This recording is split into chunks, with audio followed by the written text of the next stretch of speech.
أنت مغليس يا أنت يا أركي سبا حنكو سلام يا سلامة إسلامك السلام عليكم ورحمة الله وبركاته درجة دوحة ويوضياش إنما دون هذا غير للكسية أما تنادان كمية هاي بشير عرب اللي يرادا دتك إن بدن باي قرنايسة وعنو شيء دجال كدعيبة الصومالية أم عالم كنا كور رمينا دجال كحالة قرصور كدعي وهنتدي يعرورتي بعتدي الجول لاي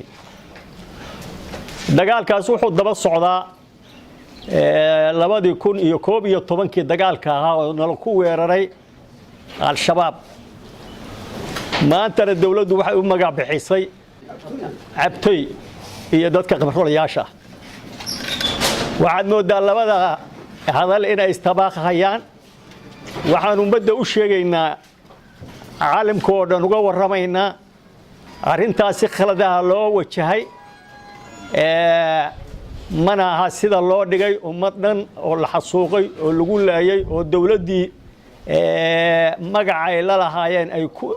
ku lagu laayay weeye magaca dawladda lagu laayay waxaan ka rabnaa arintaas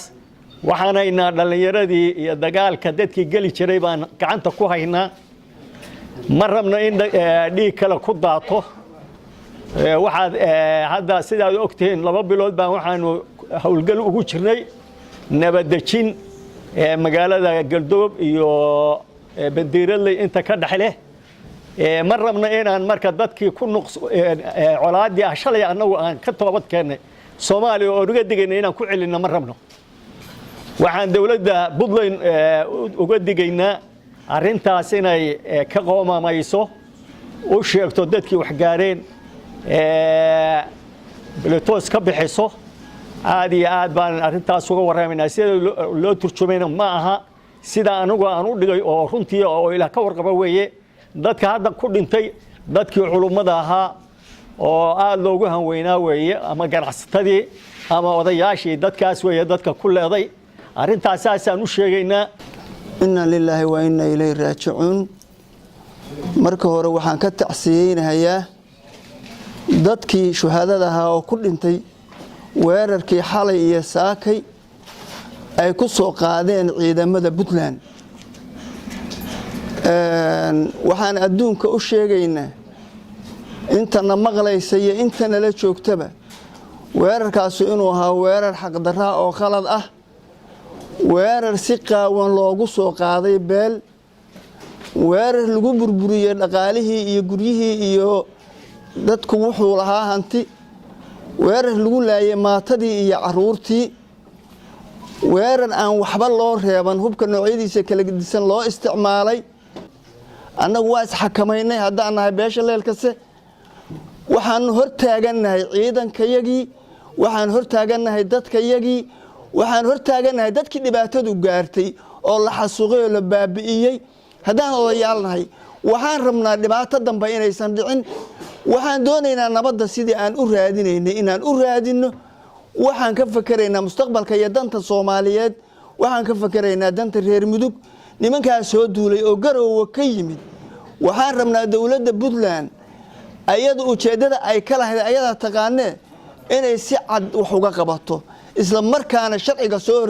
soo horkeento dadkii falka ka dambeeyay salaamu calaykum waraxmatullaahi wabarakaatu aniga magacayga maxamed guuleed muuse la yiraahdo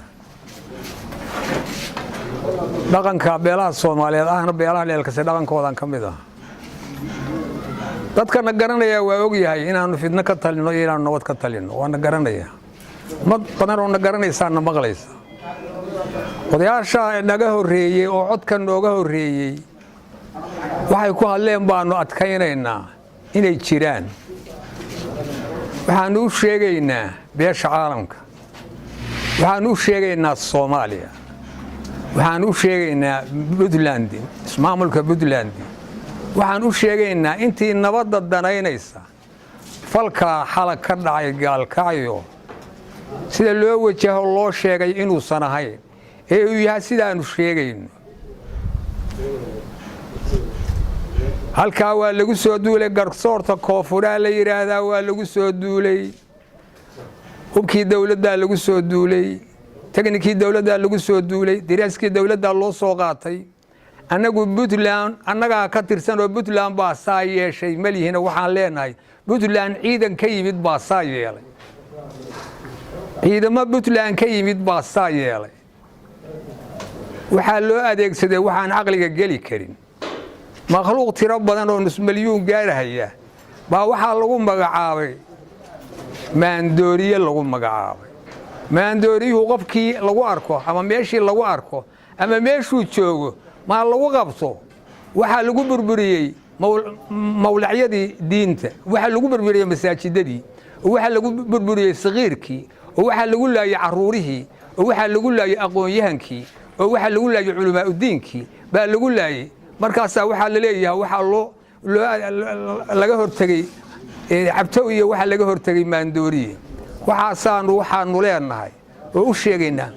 intaas aanu u sheegaynaa intana maqlaysa iyo intana danaynaysa iyo inta nabadda danaynaysa iyo inta Puntland sharafkeeda danaynaysa inta Soomaaliya danaynaysa arinta in wax laga qabto oo sida loo dhigay ayaan ahayn sidaan u sheegaynaa ay tahay inay waxay ku wajahantahay hadda markaan waxay ku wajahantahay codkayagu wuxuu ku wajahanyahay intaanu sheegnay oo Puntland ugu soo horeysay ku wajahaya arintaas baanu ka digaynaa arintaasaanu falxumadeed sheegaynaa arintaasaanu sida loo dhigay inay ahayn sheegaynaa arintaasaanu mudaharaad ka qabnaa sidii odayaashii hore sheegeen annagu nabadaan ka shaqeynaynaa meel kasta nabadaan xadadaynaa meel aanu joogno dhaqdhaqaaqaanu diidanahay Soomaaliya dhibaatadeedaanu diidanahay Puntland dhibaatadeedaanu diidanahay ehelka dhibaatadiisa aanu diidanahay waxaanu raadinaynaa waa nabadda in la arko oo runta laga sheego oo arintaas noocaas dadkii caawa falkiyay wuxuu yahay lagu cadeeyo oo dawladda Puntland ay waxay ka qaban lahayd ka qabato adduunka ogeysiiso sidaa weeye waxaanu ka hadlaynaa. Assalaamu calaykum waraxmatullaahi wabarakaatuh.